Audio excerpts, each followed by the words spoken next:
With everything on the line, the Utah Hockey Club delivers its worst performance of the season. We're going to break it down on the Locked On Utah Hockey Club podcast.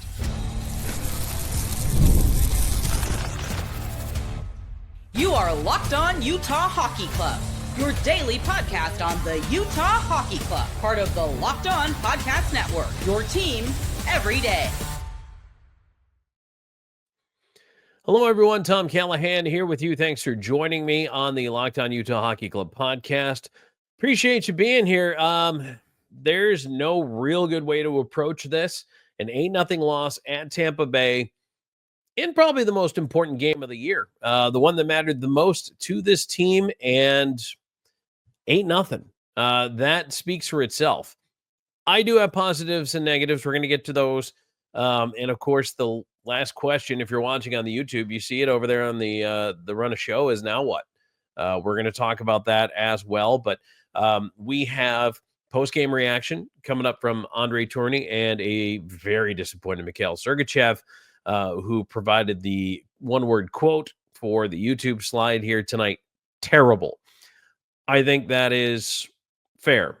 I think that is all-encompassing. At no real point in the game tonight it did, Tampa Bay look like anything but former Stanley Cup champions, and Utah look like a team that has a long way to go before they make the playoffs. So I know we normally go through the scoring summary, we talk about that, and then we get the post-game reaction, and we go through the positives and the negatives. So I'm just going to go through and tell you about the summary here. Tampa scored a minute and a half into the first period. They scored again at 4:20. Gensel and then Hedman. It's 2-0. That's the way the first ended. Then they drop 4 more in the second. And I mean, at that point, there was already a goaltender switch. Vejmelka gets settled with the loss tonight. Not a great night for Veg, as he lets in 4. But, I mean, unfortunately, Stauber was not the hero that Utah needed. And I'm not faulting the goalies. Here's the thing. Just to wrap the scoring up for you, 2 more in the third from Point and Bjorkstrand. So 8 tonight. Shots were not out of hand. They weren't. The shots for Tampa Bay by period, 7, 10, and 4. They scored on 2 out of 4 in the third. Utah's were 5, 8, and 12, 25. They had more shots than Tampa, 21. Utah 0 for 2 in the power play, Tampa 1 for 2. So it's not like there were a lot of penalties in this game. What there was, a couple of things I'm going to point out before I get into the other. You know what? Let's just do the normal stats first here on this one, I think. As we take a look at shots on goal and power plays I told you about. Face-offs are pretty much 50-50, 32-30 in favor of Tampa. Giveaway, takeaway, not out of the ordinary. 14-4 for Utah, 17-1 for Tampa. Hits, Utah actually out-hit Tampa Bay in this game, 25-11. But you wouldn't know it because Tampa Bay played a hard, rugged, relentless, physical hockey game. They went after the Utah Hockey Club. They didn't give them a moment to breathe. They ran at them early on. There was a big hit, and it's interesting. We're going to hear from Andre Tourigny, and he's going to talk a little bit more about this later on. But the response of a fight between Kesselring and Chernak after Chernak delivers a big hit. And I mean, it's, Clayton Keller gets knocked down to the ice, and what you're looking for is response. The problem for me tonight with the game was I didn't feel like there was a response at any point. I didn't feel like Utah got angry. I didn't feel like Utah tried to put a big hit somewhere, send a message to Tampa Bay. They just kind of went about the business of allowing high danger scoring chances. And boy, did they allow high danger scoring chances. There were a ton of them for Tampa Bay. I don't have a percentage in front of me, and I'm not going to dig into the natural stat trick side of it. Although if you want to, I recommend it. Go check out naturalstattrick.com. They do a really good job breaking down the advanced stats, but I'm going to go ahead and hazard a guess that almost half, maybe more, of Tampa Bay's scoring chances were high danger. Whereas Utah, I don't think Vasilevsky broke a sweat. Honestly, I don't think they challenged him. They played a perimeter game. They did not win the battles on the walls. They were not physical. And just because I say physical, it does not mean you have to throw an elbow into someone's teeth. Okay, that is not what needs to happen. What needs to happen is you have to be team tough. You have to be physical, and I mean aggressive, and I mean tough to beat in the corner. You come out with pucks. You make sure that you win those battles. You just get on top of the opposing team. My keys yesterday to the game, the very first thing I said was jump on them early. It's not sit back and weather the storm, because I knew what Tampa Bay was going to come out like at home. I've been watching Tampa Bay for years. They are Stanley Cup champions for a reason. They went to 3 straight finals for a reason. Even without Steven Stamkos, they almost didn't blink. In fact, they're probably the same team. Gensel in, Stamkos out, no difference. They still have a world-class goaltender who, by the way, has found himself again. Again, he didn't work hard tonight, but the last several games he's played well.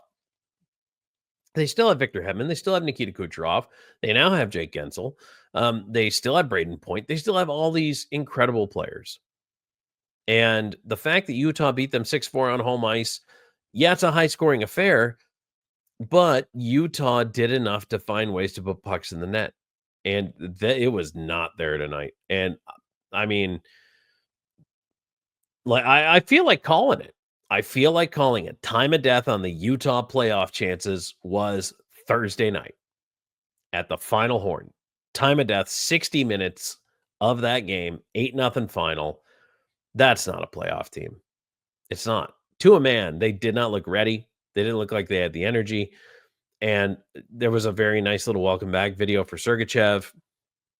But when you're down 2-0 before the first media timeout, ooh. And that's a tough team to dig out of a hole against. But to dig out of the hole, you need to be relentless. You need to try to blow someone through the glass. You need to make things happen. Instead, Tampa did that.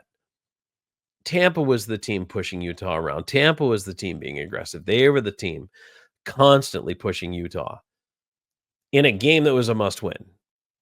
And now they're going to roll into Florida and face the defending Stanley Cup champions and the Florida Panthers. Are you just going to let them walk all over you all night? Because that's what happened in Tampa Bay. So there is a little bit of me kind of feeling, I don't know, I just expected more, and I'm sure you did too as fans. I'm sure that you're probably listening to me echoing a lot of those sentiments in your head saying, Tom, I didn't see the effort tonight. I didn't see their pushback. I didn't see the determination. The air was let out of the balloon 5 minutes into the game, and it never came back. The response wasn't enough. One fight from Kesselring wasn't enough. Now, kudos to him for jumping in and going after Chernak, but it was not nearly enough. How much does this team miss Liam O'Brien, by the way? Spicy tuna is missed right now. And I talked about that a couple of shows ago. I talked about it last week. This team misses him. All right. So a couple of things I want to get to. I do have some positives along with the negatives that we're going to talk about here. And then, of course, the now what? Where are things right now? And what is the math? So we'll get into all that. Believe me, I want to hear your thoughts in the comments. Do you still have hope, positivity for this year? Are you looking at next year? Where's your focus right now? What are your thoughts after that game? Do you play a little blame game right now? We can talk a little bit about that too. And in fact, we will get into that here in just a moment. I do need to let you know, though, of course, that the game, or the show rather, today is brought to you by FanDuel. This episode brought to you by FanDuel. Right now, new FanDuel customers can get $200 in bonus bets if your first $5 bet wins. So all of those things are going to come up. And again, Andre Tourigny and Mikhail Sergachev, we're going to hear from them on the program, among the other things. Please subscribe if you haven't already. Believe me, it's not always going to be unicorns and kittens, but it's not always going to be thunderstorms and rain and dark clouds. So We kind of run the gamut here. Robin does have the night off, as you may have already guessed. It's just me and you tonight talking about this one, or you're probably hearing this on a Friday morning in digest format as we not only do we have to wrap our arms very quickly around an 8-0 loss, but you got to turn right around, and we're going to do a little Florida preview here because you've got the Panthers and then you got the Blackhawks on Sunday. Season's not over. It's not over. We have a huge April schedule coming up. There's 8 games left in April. We're going to talk about the playoff math here in just a moment. So stay tuned. Positives and negatives. I know you can't possibly believe that I have positives, but I actually do have a few. I'm going to share them with you here on the other side of the break. And today's show is indeed brought to you by FanDuel. March Madness is here, and FanDuel's giving you the chance to get in on the action like never before. Right now, new customers can get $200 in bonus bets when your first $5 bet wins. That's 200 extra bucks to use on everything from buzzer beaters to Cinderella stories, and even who's cutting down the nets. There's still some underdogs available here, although underdog becomes a subjective word by the time you get to the round of 16, the round of 8, and of course the final 4. But tournament games are happening almost every day. There's always something exciting for you to bet on. And the FanDuel app makes it so easy, simple to use. And when you win, you get paid instantly. There's no waiting around. So visit FanDuel.com and get in on the college hoops action all tournament long. This show is also brought to you in part by the Salt Lake Bees. The Bees have a brand new hive. This is awesome. If you haven't seen pictures of it yet, beautiful. Experience the thrill of America's favorite pastime at the ballpark at America First Square in downtown Daybreak. Opening day is Tuesday, April 8th. It's right around the corner. Come kick off the season with giveaways, family fun, and professional baseball in an all-new setting. This season, the Bees are bringing more than just baseball. They're bringing unforgettable experiences for every type of fan, including firework and drone nights that light up the sky all season long, Bark in the Park, bring your dog to the game for 9 special games, themed events like Superman Night and Cowboy Weekend, Sunday brunch at the ballpark, every single Sunday home game, plus the 3 Abejas nights celebrating culture and community. Single game tickets are on sale now. Visit slbees.com for tickets and the full season schedule with wallet-friendly pricing, premium seating, and family zones. There's a seat for every fan at the ballpark at America First Square. Visit slbees.com and join the Bees for this season.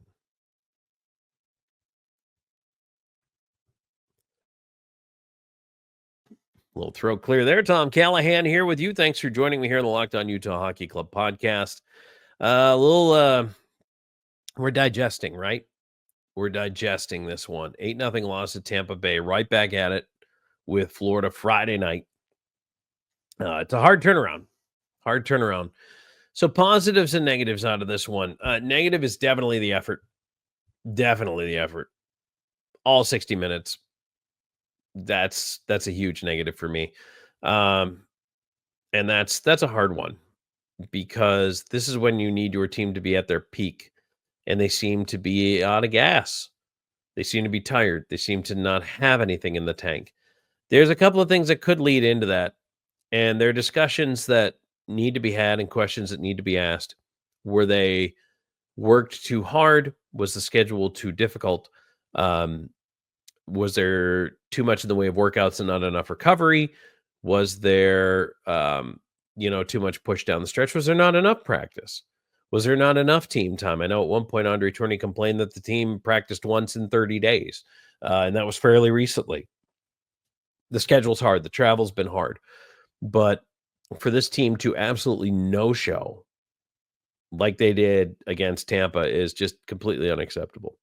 Veg started, Stauber mopped up. Neither one of those guys looked great, but those scoring chances were top-notch.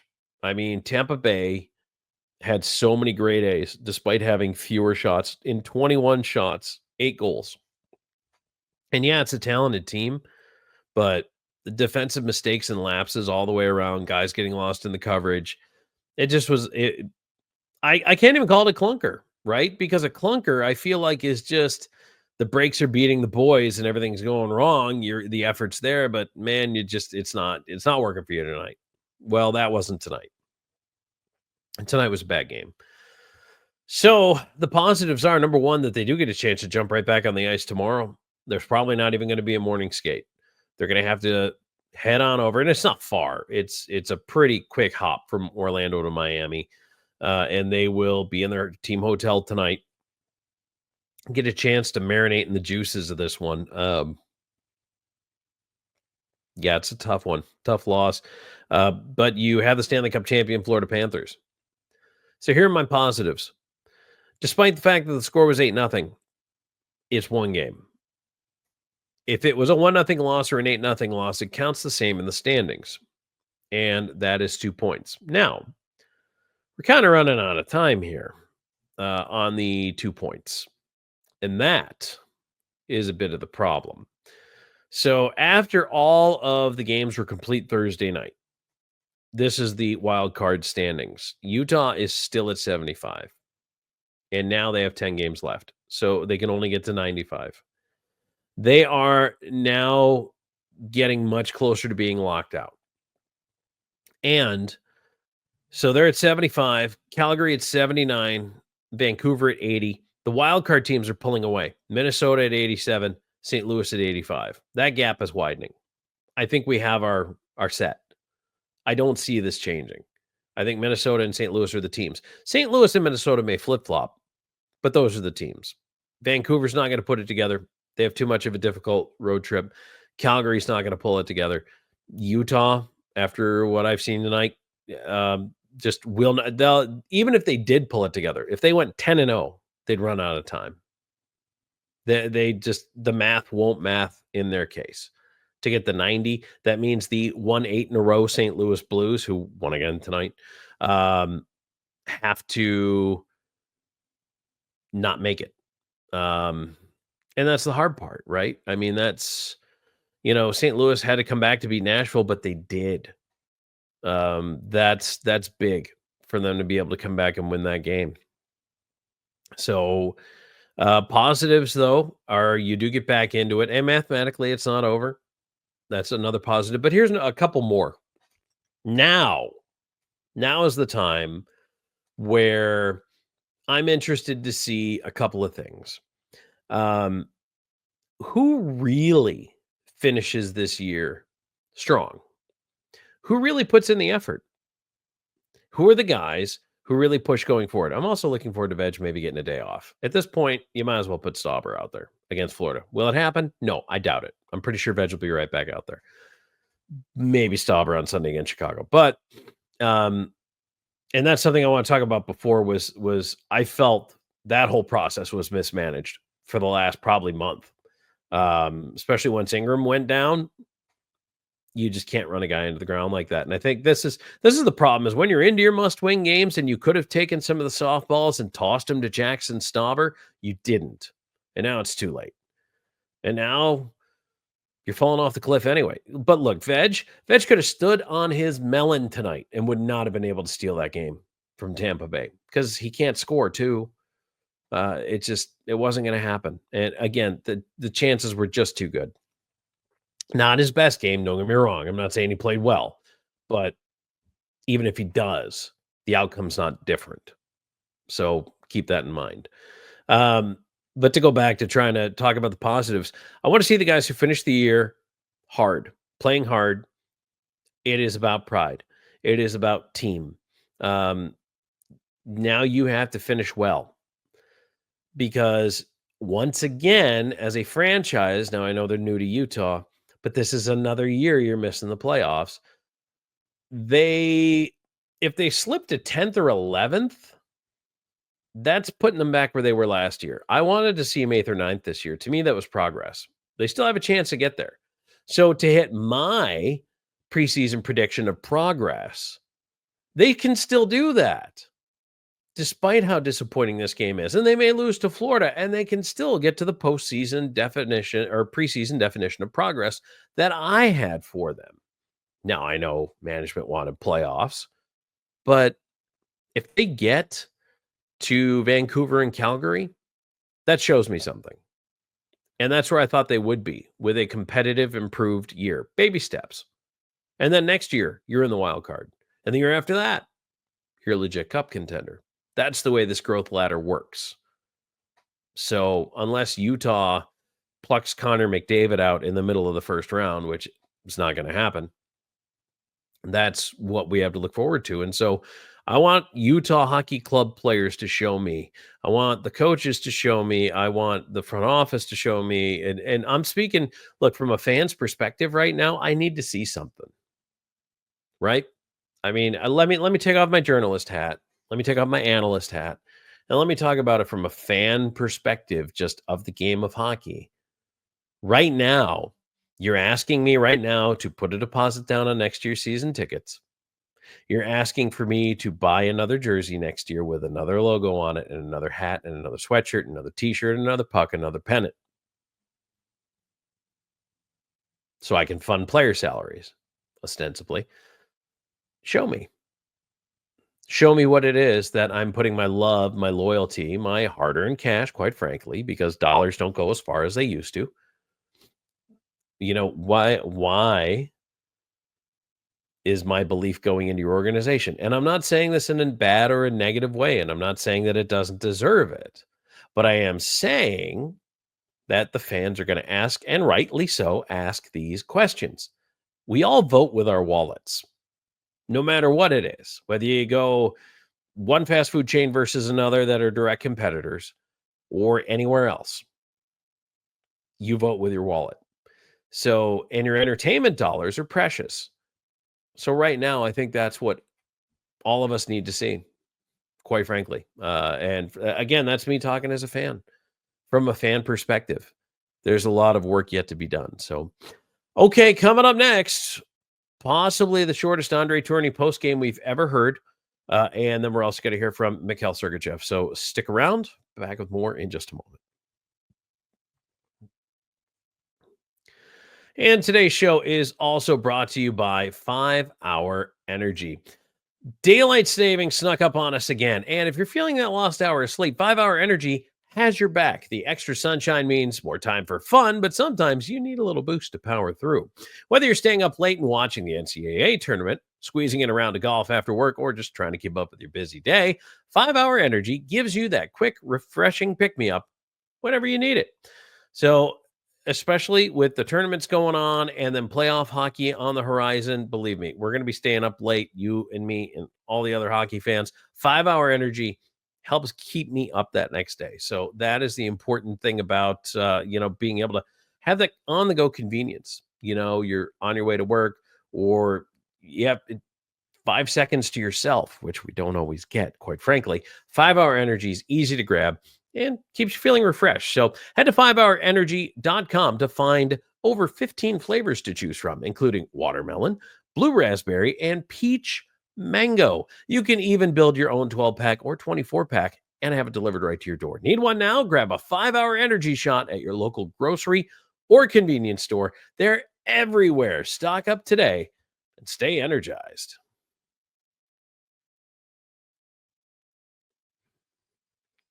All right, so back here to wrap things up in the Locked On Utah Hockey Club podcast. I'm going to talk about Florida, so stay tuned for that. I am going to do a brief Florida preview, but I think it's important that we get to the look here from the locker room. So let's go ahead and let's rip off the Band-Aid. Here's Andre Tourigny. Any just initial thoughts? Sergachev said it was kind of like a punch in the face tonight. Yeah, it is. I think it's really disappointing the way we came out. Didn't win enough battle. Didn't get on the inside. You play against a good team like that, you need to be ready to fight. And in our situation, it's disappointing, and it's everybody. There's everybody's in the same boat. We're all together, coaches, player. We all have to look ourselves in the mirror. That's unacceptable. The good thing is we're playing tomorrow, so just have to look ourselves in the mirror and make sure we have a chance to redeem ourselves. What do you want the takeaway to be for this group from your guys? Well, it's the effort, the battle we won or we didn't win enough. That's what makes the difference. It's a tough league. It's a good league. We play against elite team. You need to be ready to fight, and I didn't like the effort, the pushback.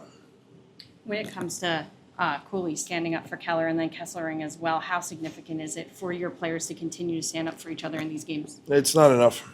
It's not enough. It's, they hit our best player. What did we do with their best player? You want to win tomorrow against Florida, and you will let their best player play, and you won't hit them. They came to play today. They hit our best player. They played hard against us. That's what you do when you want to win. Where was our pushback? There were none. All right, not much good there from HCAT. But again, it's a difficult one. And speaking of difficult, here's a guy who comes back, Mikhail Sergachev, his first game back in Tampa Bay, gets a nice little video, thank you video, and a hand from the fans, and talked about how everybody was lovely during the first intermission on the broadcast, and then post game get asked that question, and it's just heartbreaking. So here's Mikhail Sergachev. All right, good. I think just initial thoughts on how that game went for your team. It was terrible, from start to the finish. We didn't play nearly the style, the game that we want to play, and it showed. We play against teams like Tampa. We're going to get blown out. Yep, that's what happened. I know it's easier said than done in terms of managing emotions after this one, but what needs to be the takeaway for this group from this game? We just need to make a decision if we want to be in the playoffs, if we want to fight for the playoffs or not right now. And I think this is, kind of a punch in the face where we got to take a step back and see what we want really out of the season. And, yeah. What's difficult about the pressure that Tampa applied throughout this one? Difficult to manage. I don't know. It's not about Tampa. Obviously, Tampa is a hell of a team. It's not about Tampa at all. To see the response from Cooley when Keller was hit, what does that say about this group still standing up for each other in these games? Yeah, that's very nice. Obviously, Coles is not the biggest guy. He goes up to Chernak, who's probably one of the biggest guys in the league, and stands up for his teammate. It says a lot about this group and how tight we are. Yeah. Okay, I know it's not the outcome you want, but I know you talked about not having necessarily any expectations about the reception tonight. I mean, what was that like actually experiencing that and the response that the crowd had for you? It's tough to talk about it right now, honestly, after a game like that. But I said in between periods, I really appreciate it, and it was, it was great. Thanks for the warm reception. Fans are great. Everybody's great. That was supposed to be a special night. All right, so let's take a look ahead to what's coming up next. As I mentioned, it is the Florida Panthers who are tied with the Tampa Bay Lightning in points. They both have 89 points on the year. At home this year, Florida is 23-10-2. So they are pretty darn good at home. And you know what? Florida has been there, done that. They have the swagger of a champion. They're now all three teams are tied atop the Atlantic heading into Friday night's action at 89 points. The Leafs, the Panthers, and the Lightning. These games mean something to these teams. They want that number one Atlantic ranking. Now, they're not going to catch Washington. Washington's already over 100 points. They're gone. Washington's going to win the conference. But the Atlantic division itself, completely up for grabs. And every game means something. So Utah will be in the crosshairs of the Florida Panthers. The Panthers will look to blow them out the door. And so I will reiterate, Utah, first 5 minutes, go at them. Go at them. They didn't. And I want to see what kind of response they have tonight. I guess we'll find out. But that's a rough way to fly if you are Utah after this one in Tampa. But you're going right back out there against Florida, who scores a lot. Doesn't give up a ton. Not sure which goaltender you're going to see for Florida. But again, I mean, it's funny. I talked about staying away from special teams. For the most part, they kept it to 5-on-5 against Tampa Bay, and it still didn't matter because the way the defensive breakdowns went, those high danger chances felt like a lot of things you would find on a power play, like an open man in the slot, a cross ice feed with a guy open on the back door. Like, it was a terrible mental game as well as a physical one for Utah. They've got to rebound. Florida will bury you too. And then you've got Chicago on Sunday, who, I mean, I hate to say it, but the Blackhawks, I mean, they're not the best team, but you don't want to lose to those guys. You really can't. But again, Utah has a chance to put themselves in what I would deem an improvement for this season. The question is, can they do it? So I guess we're all going to find out together, right? All right, that's going to do it for our Locked On Utah Hockey Club podcast. Robin and I will be back next week and look forward to talking about what's going on with this hockey team. Hopefully they're able to turn it around on this road trip. But in the meantime, April is knocking on the door. There's a big 5-game homestand coming up, and there's going to be a lot more for us to talk about. So thanks for joining us, everybody. If you like what you heard, tell your friends. Don't forget to hit the subscribe button. You can follow me over on Twitter at Callahan on Air, on Blue Sky at Tom Talks, which is where you are way more likely to find me. And I look forward to talking some hockey with you no matter where we catch each other. So thanks for joining me, and we will talk to you next time. This has been the Locked On Utah Hockey Club podcast.